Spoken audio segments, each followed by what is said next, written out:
Here we are again on Global TV Talk Show. I'm in San Diego today, and welcome to Global TV. Michael Gates coming to us from live in Helsinki, I think. That's right. Just back from New York, but I'm in Helsinki Oh, today. huh. Super cool.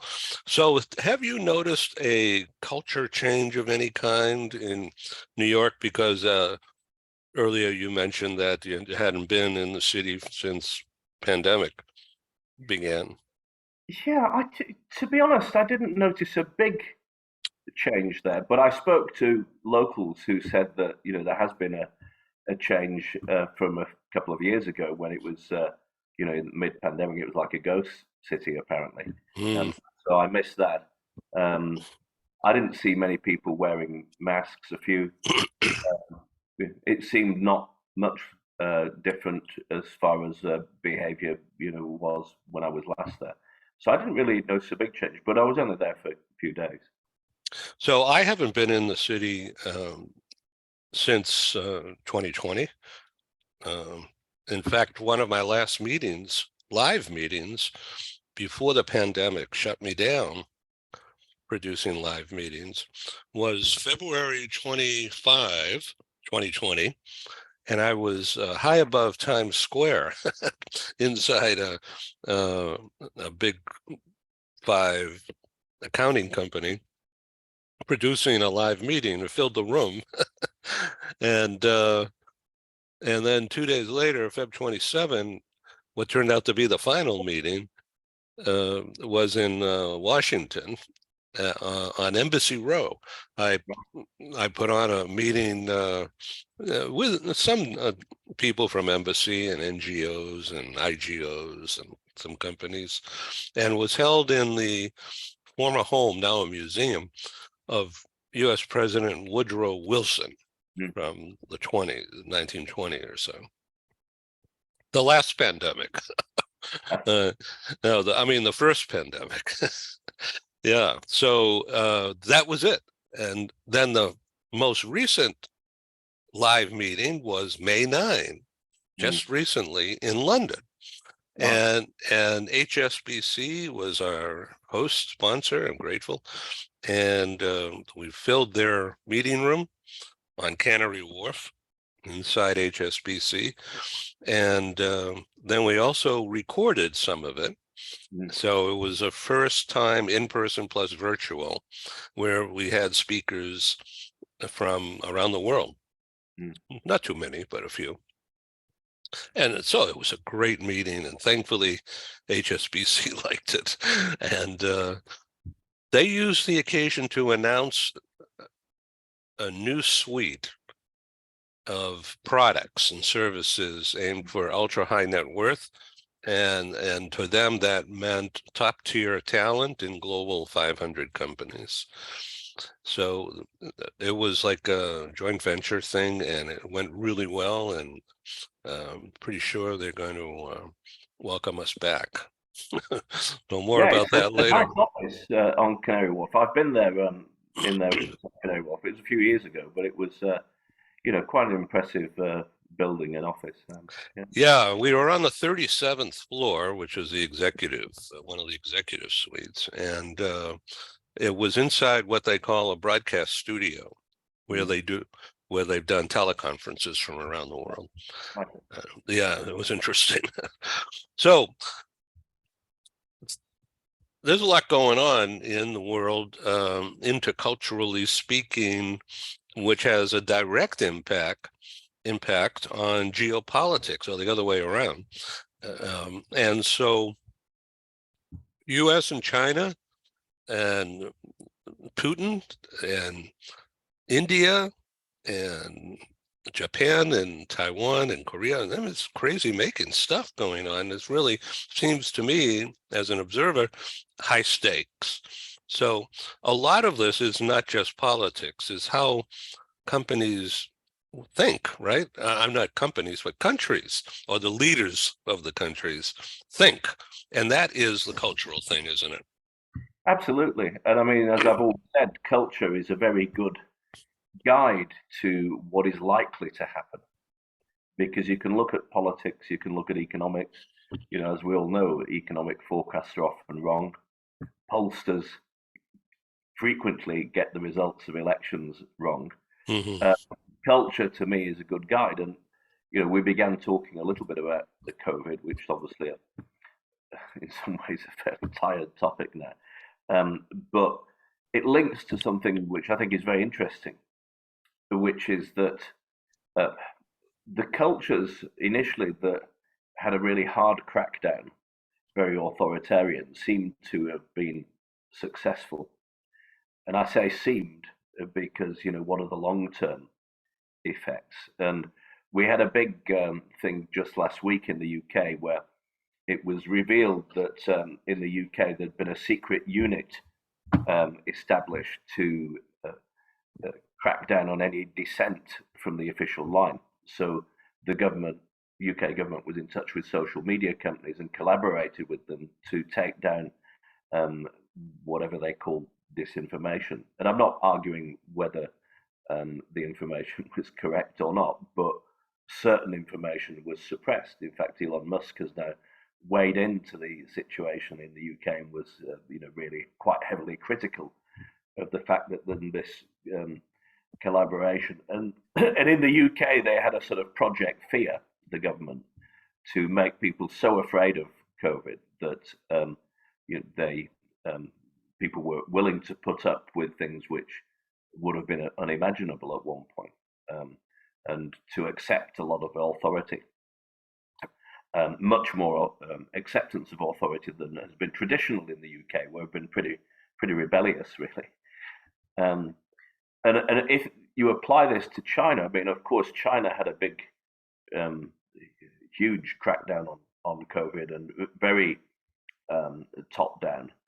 But China is one of those countries where one might expect it because they've got a long tradition of authoritarianism, which comes from Confucianism and hierarchy. They're what Michel Gelfand calls a tight culture, where there's many rules. Whereas the UK, the US are traditionally rather loose cultures where there's more flexibility, the fewer rules. But now we're seeing that, you know, and I said seemed before, that the authoritarian culture, and New Zealand was interesting because it was originally loose and then it became very tight and authoritarian. But the question is now what's happened, and certainly, you know, economic growth is slowing down a lot in China. And one of the reasons for that, I think, well, I'm certain has been their response to COVID. But then you've got the population declining, again, authoritarian, cracking down on the elite entrepreneurs. So there is some sense that the economy is suffering because of those three things in China. So just to interpret and using me as a springboard here on what you've just said, the cultural use of culture, historic culture attributes like Confucianism, as you mentioned, the leadership thought they could get away with that, and they did because of the ironclad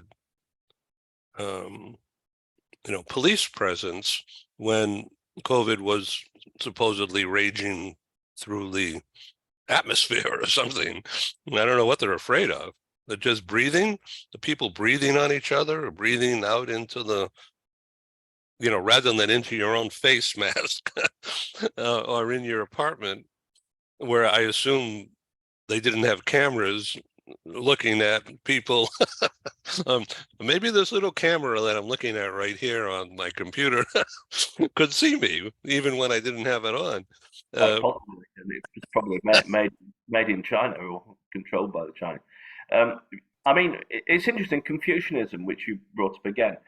On the one hand, it's it breeds authoritarianism, and in fact, since the re-election, I put that in inverted commas, of Xi Jinping in March, it has there's a definite sense that the Chinese are trying to boost, or he's trying to boost his authority and power. And this is fascinating, really. They're sort of legitimizing his power since the re-election. I mean, one sign of that is that, you know, when a country sends an ambassador to a new country, then they are officially, you know, instated. And this has been recast recently in China to make a huge thing about it. I mean, there's double the coverage in the newspapers that there used to be on this, and it's all to sort of, it's almost like going back to imperial days and showing China's power. Yet on the other hand, the Chinese, and again this is Confucian, promote themselves as being spreaders of harmony and peacemakers. Well, you know, if you live in Taiwan, probably you wouldn't agree with that, but that's the sort of message they're putting across. And I think a lot of it is by trying to create a network, and you know, networks are important for the Chinese particularly, that is an alternative to American hegemony, which they see as disruptive. And so you get, for example, Macron and what you call Ursula von der Leyen from the European Commission going recently for a visit to China, and the Chinese absolutely making the most of this. And even, you know, recently Zelensky talked to the Chinese president, and the main thing that they reported afterwards was that Zelensky congratulated him on the election. Well, you know, I'm sure for Zelensky that was a formality, but the way it was put in the Chinese press was as though Zelensky is a supporter. Well, in fact, if you look at Europe, you know, particularly the Eastern European cultures and countries, much more turning towards the US than towards China. Germany has had a very ambiguous position, I would say. So how does this relate to Russia and Ukraine? Well, Putin has become dependent on China, and more dependent. And this is the sort of way in which they extend their authority in, I suppose, a peaceful way. Let's forget about Taiwan now, you know, like subsidizing huge projects in Africa and in the Pacific Islands. You know, I was teaching in the Cook Islands a few years ago, and the university there, the one university, is covered in Chinese artifacts, and it's supported by the Chinese. And Putin is very dependent on China because the West put all these sanctions forward, but those have been neutralized by the massive increase of trade with China. So this is, you know, a way in which they gain power. And people wondered quite a bit about India's position, because India put forward a position regarding Ukraine of formal neutrality. But in fact, India generally protects its own interests, and they don't want China to get too close to Russia because they fear China, they fear Pakistan, and they fear, you know, Pakistan is trying to get closer to Russia. And so a lot of what they've been doing really is to protect their own interests. And Russia in the past has supported India quite a lot. You know, at the UN, it's vetoed motions that have not been in India's favor. It's supported traditionally, India supported what happened in 1956 in Hungary with Russia, the Hungarian Revolution. It supported Russia, or at least didn't go against Russia, the invasion of Czechoslovakia in 1968, Afghanistan 1979. So it has a tradition of wanting to remain reasonably close to Russia, and India doesn't fully trust the US. They've been let down by the US occasionally, and so in a way they've put their trust in Russia as some sort of reliable partner. But it's a difficult tightrope that they're walking, because, you know, globally India's not going to be very popular if it shows too much support for Russia, but they at least don't want to criticize too harshly because they want to maintain this relationship to protect their own interests. And there's a lot of culture behind this. I mean, Indians culturally are quite situational and flexible. And so, many of these situations, there's something cultural going on behind it. Anyway, I've rabbited on for far too long. But let me jump in and ask you about in. the U.S. plan. Do you think the U.S., I'm talking about at the highest levels here, geopolitically speaking, of laying out all these sanctions against Russia,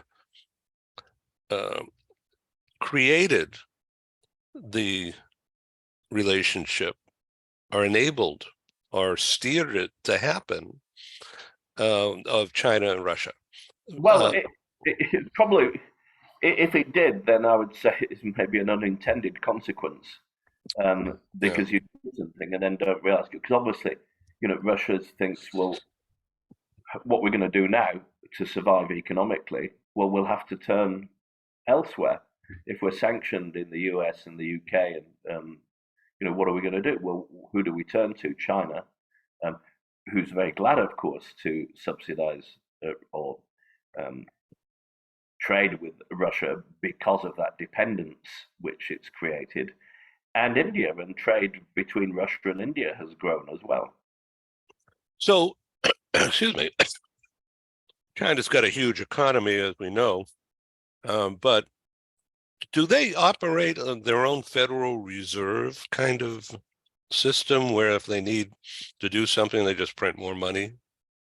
Well, I'm not an economist, so I wouldn't want to answer and give an incorrect answer. Yeah. So I'm not an economist. Okay. But there is this thing about creating a more powerful position for themselves by subsidizing, supporting, making other nations indebted to them. Right. Right. The iron fist. We've helped you. Now this is what we need you to do. Yeah. Yeah. And that creates a wedge. Now, and really interesting is the peacemaker role that China is playing, perhaps, or maybe could play bigger, who knows, to end this war in Ukraine. That's certainly how they promote themselves. And that's when they start bringing out all these Confucian ideas of harmony and putting themselves forward as a peacemaker. But is it really peacemaking, or is it the getting closer to Russia for economic and political reasons? Yeah. So, okay, now what if China makes an economic arrangement with Zelensky, and that means rebuilding Ukraine? Putting in all kinds of money. I mean, the U.S. Is already setting up to do that for sure. They already have guys over there, based in Poland in particular, and having these meetings between State Department and Defense Department and World Bank and other groups already there. The American Chamber of Commerce in Ukraine or something has been holding meetings in Warsaw, Krakow. So I happen to know that because I've got a customer, a client, who's set up a business in Ukraine, his own business, which is home. It's called Home Essentials, which is furniture, furnishings, and he reports to me that unofficially that there's people already there, and from England as well, and EU, from the U.S., just getting ready to do a Marshall Plan kind of thing. And plans are being drawn up. And so now in comes China. And China is with Russia or against Russia or not against us, but here he is, Xi Jinping, making nice with Zelensky. This is very visible. Yeah, I mean it's a fascinating and evolving situation, and I mean as we've already said today, the way in which China extends its power is through lending money and building infrastructure. Mm.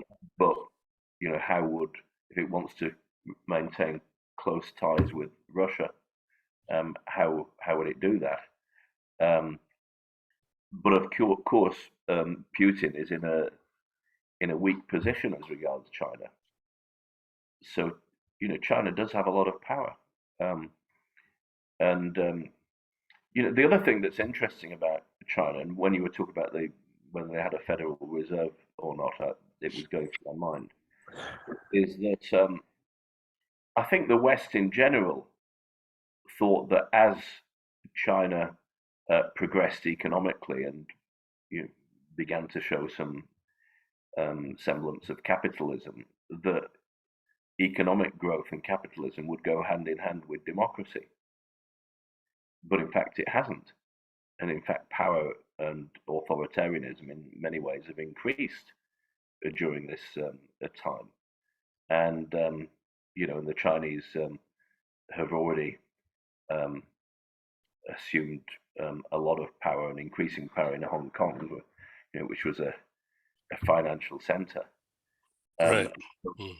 for them, democracy doesn't necessarily go in hand with capitalism, which I think was a big surprise to the West. But um, you know, the Chinese are a culture that believe very much in general principles, and so when you've got a principle of um, a way of operating, you know, in an authoritarian way, which comes from Confucianism, that is a good predictor that they probably won't go against those principles.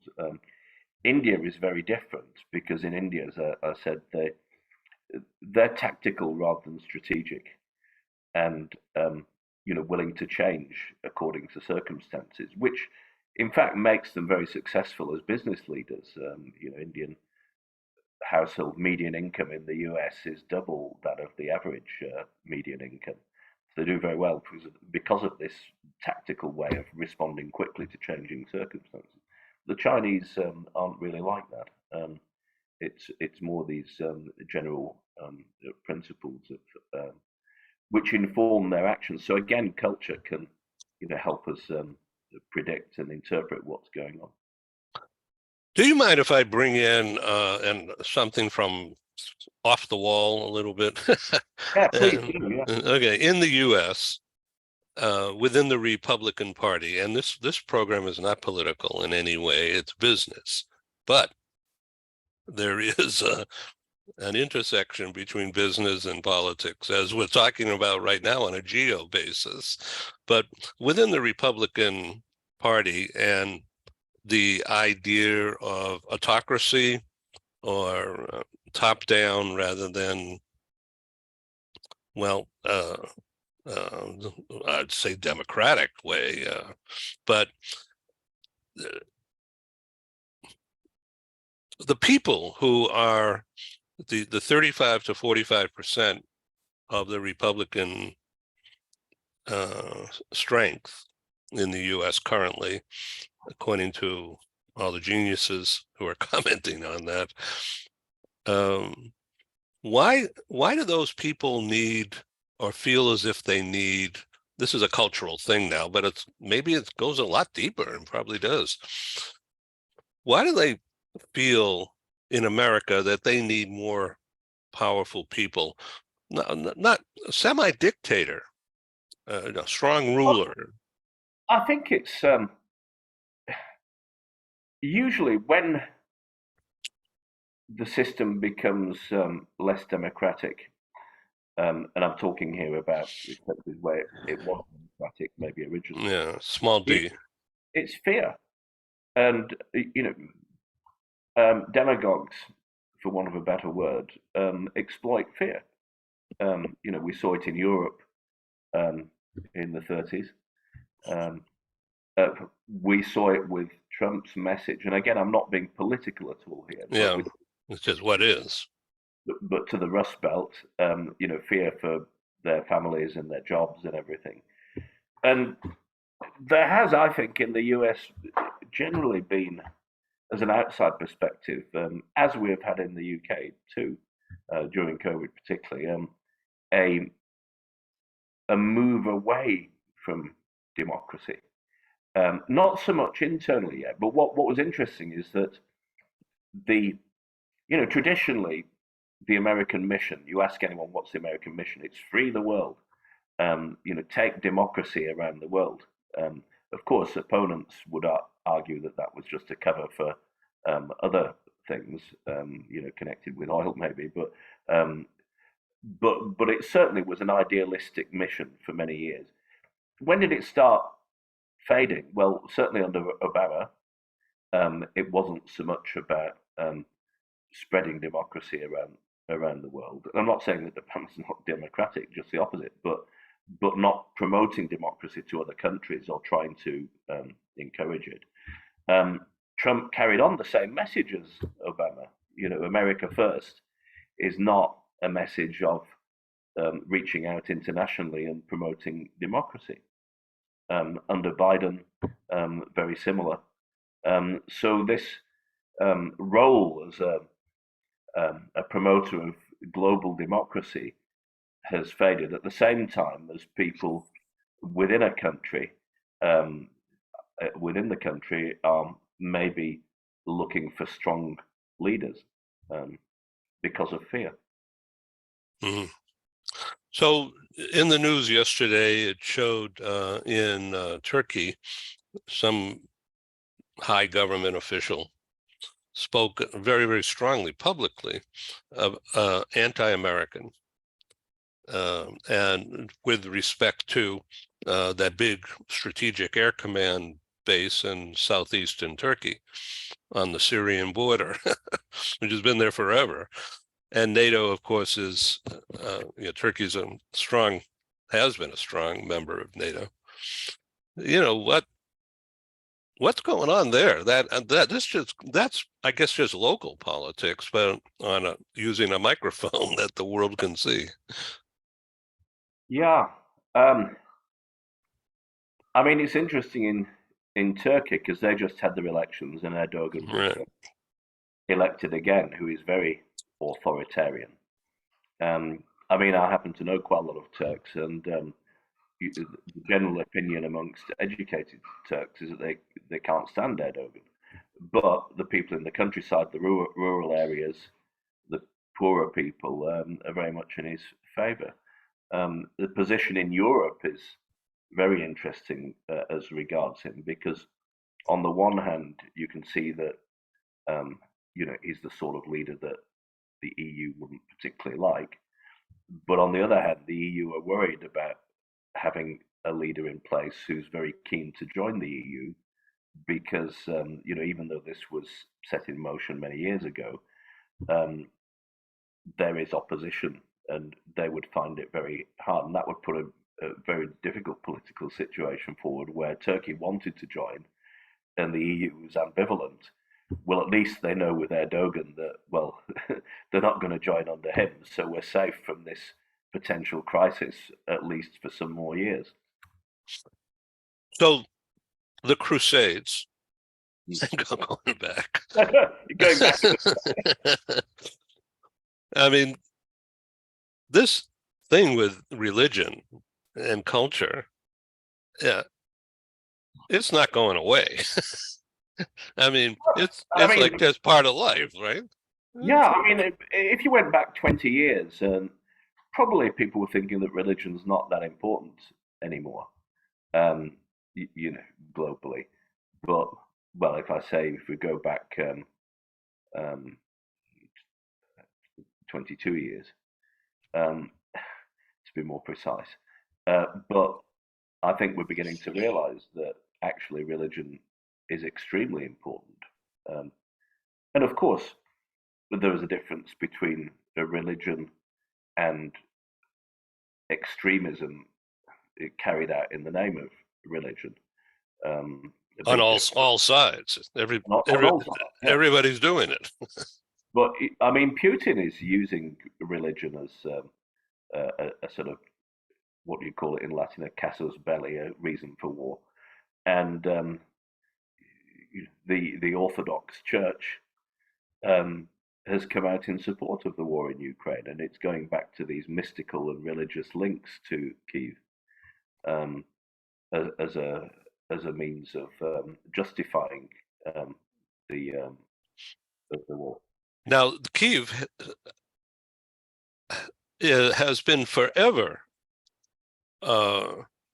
like the Texas of Russia. And I mean, huge streaks of independence, but always Russian in culture.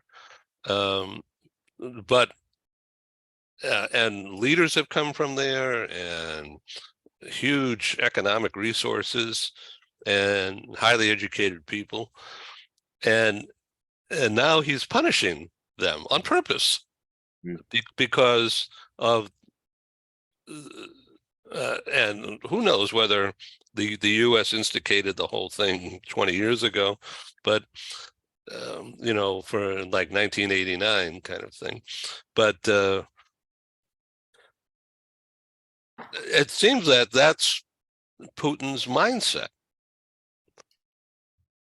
Yeah, I mean, he wrote this big historical article justifying the war some time ago. Forgotten exactly when it was, not that long ago. And he doesn't see Ukraine as a separate country. He just thinks it's part of Russia, and in fact, the seat of Mother Russia in many ways. And so it's I think the West really doesn't understand how Russians think. I mean, most of the Russians I know, and I know a lot, are opposed. But there's one or two I know who I really like, but they are totally in favour, and I find this very hard to reconcile. Very hard to reconcile in my own mind. In fact, I was just in a bar off Times Square a couple of nights ago, and I ended up sitting next to an interesting couple. He was Russian and she was Ukrainian originally, but they'd moved to the US in the late 70s, both of them. So they've not been in the US for a long time. And the guy, like a big hulking Russian, and he was a bit dour to begin with. He didn't say very much, but his wife started talking to me, and just talking about her cocktail and how good it was, and we were chatting.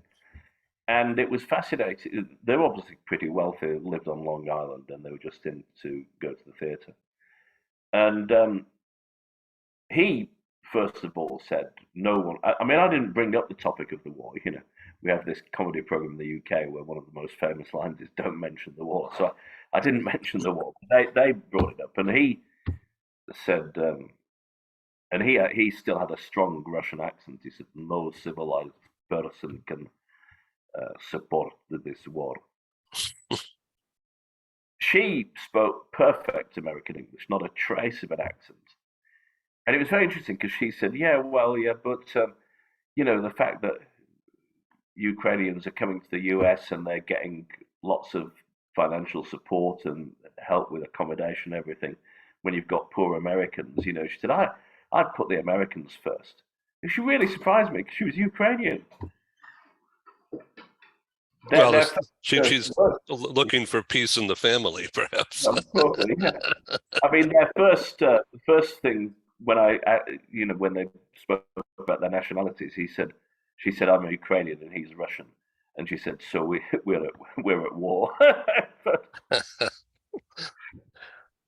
yeah, but it's interesting talking to people and asking their opinions because I think very often by doing that you get a far more informed viewpoint than you would by just listening to what younger reporters are saying. Um, Fascinating. Well, where do we go from here? What should we talk about next? you mean next time? Or next minute here. Next minute? Yeah. Well, I think I've talked quite a lot, haven't I? Yeah. Okay. So in the U.S., what do you think of the idea of um, Biden, who's a master politician for sure, and has his marbles all in the right places still, but I think he's too old to run again. And yet again, it's okay if he kicks himself upstairs to be CEO and the vice president is given more responsibility to show how smart she is. And because it's good government, I guess, and also good politics, because she's been kept on a short leash for sure, so that he's in control of the whatever. And yet it seems like there's a lot of people, including me, who are speaking like publicly. Here I am on TV saying that I think he's too old to run again because the country needs to have more uh, input from younger people. Yeah. The question is, where do you find the younger people who Mm, are able to do it? And I think there's yeah, a good point. political leadership. I mean, certainly in the UK, many of the stories about Biden are that he hasn't got all his marbles, and you said that he had, and I'm not making any point here, but I'm simply saying that that's quite often the case. But um, and there are quite a lot of clips of where he falls over and stumbles over words, etc. So the media make a lot of that, and the media, they can persuade you of anything, I suppose. Certainly in the UK, one thing that the Brits feel is that he makes quite a lot of his Irishness, and he made a comment, which is fine. I mean, nothing wrong with that at all. But from a British point of view, I mean, he said something that he was meeting people in Dublin to make sure that the Brits don't screw things up, um, which is not a diplomatic thing. I'm not arguing for the truth or untruth of it, but it's not such a diplomatic thing to say. As far as age goes, well, it depends so much on the individual. I mean, Mm, Churchill carried on until fairly old age, um, and well, one of the oldest leaders from a very authoritarian regime, Mahathir, who was in charge in Malaysia when he was in his 90s, only retired relatively recently. So it depends a lot on the person and the individual cases. I just want to finish on a very funny story that I read, and I didn't know about this until the other week. And when Rishi Sunak goes to Washington, I'm not sure if he's even there yet or not. I don't know. Yeah. Yeah, but he's coming this week at least to Washington, I think, to meet Biden. And the British press made a big thing of the fact that he's been invited to stay at Blair House, which is, that wonderful um, building opposite the White House, Yeah. apparently called the best hotel in the world. And not everyone gets invited to stay there. But the story that I read was that the reason that Blair House um, was used for housing political senior political visitors was that um, during the war, I think it was, Churchill was accommodated at the White House, where they used to accommodate them. And apparently, he thought of something that he wanted to talk with Roosevelt with at 3 in the morning. And he just wandered over towards Roosevelt's bedroom. Knocked on the door. Well, with his pajamas on and smoking a cigar. and with a bourbon? Well, probably. Eleanor Roosevelt saw him first and said, Winston, can't this wait till breakfast? And sent him back. So after that, they came up with the idea of housing them across the road so they can. Oh, that's funny. It's Yeah. slightly off the wall, but it was just a story which I found very amusing. Well, I think we should stop here. Thank you very Yeah. much for telling a joke in an otherwise too serious conversation. Michael Gates, what is your website? Well, I don't actually have a website, you see. I'm not very technical. So people can contact me on LinkedIn. I've just not had the need all the time. When I started up on my own 3 years ago, I just got so busy. Bother and Right. Well, you don't need it. Okay. Yeah, just LinkedIn. Okay, everybody. Michael Gates in Helsinki. Thank you very much for being on Global TV Talk Show again. Please come back. I will do. Thank you. Okay. Thank you. Bye-bye. Have a good night. You too. Thanks.